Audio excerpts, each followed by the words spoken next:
নির্বাচনের পর প্রথমবারের মতো কিশোরগঞ্জ সফরে যাচ্ছেন প্রধানমন্ত্রী তারেক রহমান। রোববারের এই সফর ঘিরে কিশোরগঞ্জে চলছে উৎসবমুখর প্রস্তুতি।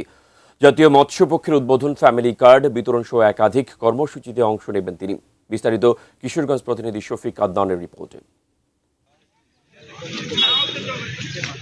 সফরের শুরুতে বেলা 11টায় পাকুন্দিয়ার পুরাতন ব্রহ্মপুত্র নদে মাছের পোনা অবমুক্ত করবেন প্রধানমন্ত্রী, বিতরণ করবেন চাষিদের মাঝেও।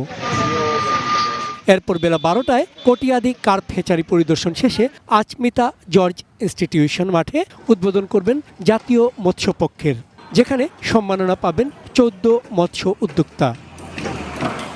দেশের মৎস্য উৎপাদনের বড় অংশ হাওড়াঞ্চল থেকে আসায় প্রথমবার রাজধানীর বাইরে এই আয়োজন।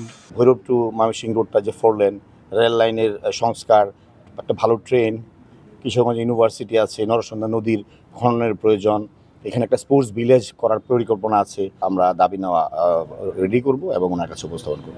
দুপুর 2:30টায় ঐতিহাসিক শোলাকিয়া মাঠে 16 কোটি টাকার উন্নয়ন প্রকল্পের উদ্বোধন ও ছাত্রদলের বৃক্ষরোপণ কর্মসূচিতে অংশ নেবেন প্রধানমন্ত্রী।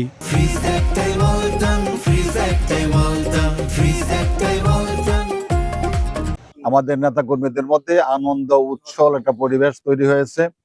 গ্রামে গ্রামে বাড়িতে বাড়িতে প্রস্তুতি চলছে মাননীয় প্রধানমন্ত্রীকে বরণ করে নেওয়ার জন্য। বিকেলে জেলা শহরের পুরাতন স্টেডিয়ামে ফ্যামিলি কার্ড বিতরণ ও ইমাম মুয়াজ্জিন সহ ধর্মীয় উপাসনালয়ে কর্মরতদের সম্মানী প্রদান কার্যক্রম উদ্বোধন করবেন তিনি। অত্যন্ত সুন্দর এবং সফল একটি অনুষ্ঠান হবে। ইতিমধ্যে আমাদের সকল প্রস্তুতি প্রায় সম্পন্ন। আশা করি মাননীয় প্রধানমন্ত্রী খুশি মনে আসবেন এবং খুশি মনে কিশোরগঞ্জ থেকে বিদায় নেবেন। এই সফরকে ঘিরে সাধারণ মানুষের মধ্যেও দেখা যাচ্ছে ব্যাপক উচ্ছ্বাস।